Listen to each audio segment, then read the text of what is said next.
Hi all, എല്ലാവർക്കും നമ്മുടെ പുതിയ വീഡിയോയിലേക്ക് സ്വാഗതം. റമലാനിലെ ഉപവാസം നമ്മുടെ ആരോഗ്യത്തെ കളയുമോ അതോ ആരോഗ്യം സംരക്ഷിക്കുമോ? റമലാനിലെ ഈ അത്യുത്തമമായ മാസം നമുക്ക് നമ്മുടെ ആരോഗ്യം കൂടുതൽ മെച്ചപ്പെട്ടതാക്കാൻ കഴിയും. കാരണം ആഹാരം നിയന്ത്രിക്കുന്നു, നെഗറ്റീവ്സുകളെല്ലാം നമ്മൾ കളയുന്നു, നമ്മുടെ മനസ്സ് നമ്മൾ ശുദ്ധീകരിക്കുന്നു. ഈ മാസത്തിൽ ദേഷ്യപ്പെടാൻ പാടില്ല, കളവ് പറയാൻ പാടില്ല, ആരോടും വെറുപ്പുണ്ടാവില്ല. അങ്ങനെയുള്ള ഒരുപാട് ചീത്ത കാര്യങ്ങൾ ഈ മാസം നമ്മൾ വർജിക്കാറുണ്ട്. എപ്പോഴും ഇതൊന്നും പാടില്ല. എങ്കിലും ഈ ഒരു മാസത്തിൽ നമ്മൾ ദൈവത്തിൽ അത്രമേൽ അടുക്കുന്ന സമയമാണ്. ശാരീരികമായി പല ബുദ്ധിമുട്ടുകളും അനുഭവിക്കുന്ന ആളുകൾക്ക് അവരുടെ ആരോഗ്യം മെച്ചപ്പെടുത്താൻ ഈ ഒരു റമദാനിൽ കഴിയും. ചില ആളുകൾക്ക് റമദാൻ അവരുടെ ആരോഗ്യം മോശമാവാറുണ്ട്. കാരണം അവർ കഴിക്കുന്ന ആഹാര രീതി കാരണം. ശരിയായിട്ടൊരു പ്ലാനിംഗ് ഉണ്ടെങ്കിൽ നിങ്ങൾക്ക് നിങ്ങളുടെ ആരോഗ്യം വീണ്ടെടുക്കാം. വെള്ളം കുടിക്കാത്തത് കൊണ്ട് ആരോഗ്യത്തിന് ദോഷം ചെയ്യുമോ? നമുക്ക് ആവശ്യത്തിനുള്ള വെള്ളം ഒരു കുപ്പിയിൽ നിറയ്ക്കുക. എന്നിട്ട് ഇടയ്ക്കിടയ്ക്ക് കുടിക്കുക. സുബഹിൻ്റെ തൊട്ട് മുന്നേ ആകുമ്പോഴേക്കും ഇത് മുഴുവൻ കുടിച്ചു തീർത്തി എന്ന് നമ്മൾ ഉറപ്പുവരുത്തുക. നമുക്ക് ആവശ്യത്തിനുള്ള വെള്ളം മാറ്റിവെച്ചാൽ അത് മുഴുവനും കുടിച്ചാൽ തന്നെ നമ്മുടെ മനസ്സിനും ഒരു സമാധാനം ഉണ്ടാവും.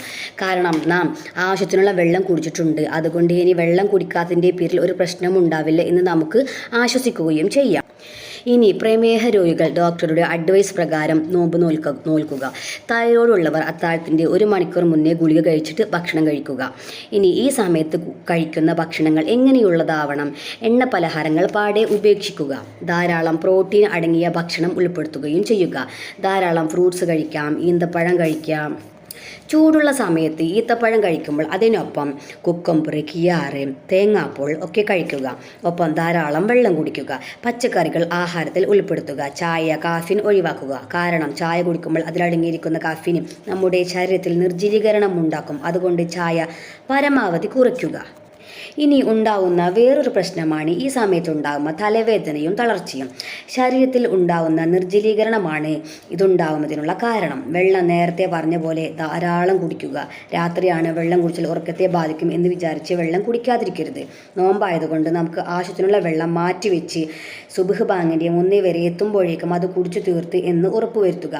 വെള്ളം ആവശ്യത്തിന് കുടിച്ചാൽ തന്നെ ഒരുപാട് അസുഖങ്ങൾ ഒഴിവാക്കാം. വയർ നിറച്ച് ഭക്ഷണം കഴിച്ചാൽ പിന്നെ വെള്ളം കുടിക്കാൻ ബുദ്ധിമുട്ടുണ്ടാകും. അതുകൊണ്ട് വെള്ളം കുടിക്കാനുള്ള ഒരിടം നമ്മൾ നമ്മുടെ ശരീരത്തിൽ മാറ്റിവെക്കുക. ഇടയ്ക്കിടെ ഭക്ഷണം കഴിക്കുന്നതാവും ഏറ്റവും നല്ലത്. ഗ്യാസിൻ്റെ പ്രശ്നത്തിൽ അതാണ് നല്ലത്.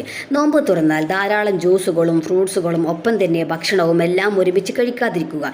ഇടയ്ക്കിടെ ആയിട്ട് കഴിക്കുന്നതാണ് ഏറ്റവും നല്ലത്. ജ്യൂസുകളൊക്കെ ധാരാളം പഞ്ചസാര ചേർത്ത് കുടിക്കുന്ന ആളുകൾ ഉണ്ട്. പരമാവധി പഞ്ചസാര കുറയ്ക്കുക. ഒരു ഗ്ലാസ് ജ്യൂസ് കുടിച്ചെന്ന് വിചാരിച്ച് കുഴപ്പമൊന്നുമില്ല. ധാരാളം പഞ്ചസാര ചേർത്ത് ധാരാളം ജ്യൂസ് കഴിക്കാതിരിക്കുക. നോമ്പ് തുറക്കുന്ന സമയത്ത് ചെറുനാരങ്ങ ഇട്ട വെള്ളം വെറും വയറായതുകൊണ്ട് കുടിക്കാതിരിക്കുക. ധാരാളം മസാല ഇട്ട ഭക്ഷണം, ഉണക്കമീൻ ഇതൊക്കെ ഒഴിവാക്കുക. ഗ്യാസിൻ്റെ പ്രശ്നമുള്ളവർ ഭക്ഷണം കഴിച്ച ഉടൻ കിടക്കാതിരിക്കുക. 20 മിനിറ്റെങ്കിലും ചെറുതായിട്ട് നടന്നതിന് ശേഷം വേണം കിടക്കാൻ. ഇങ്ങനെ ചെയ്യുമ്പോൾ ഗ്യാസ് കുറയുന്നതായിരിക്കും. അത്താഴം കഴിച്ച് ചെറുതായി നടന്നതിന് ശേഷം കിടക്കുക. അത്താഴം നിർബന്ധമായും കഴിക്കുക. അത്താഴം കഴിക്കാതിരുന്നാലാണ് നമ്മൾ വണ്ണം വെക്കുന്നത് കൂടുന്നത്.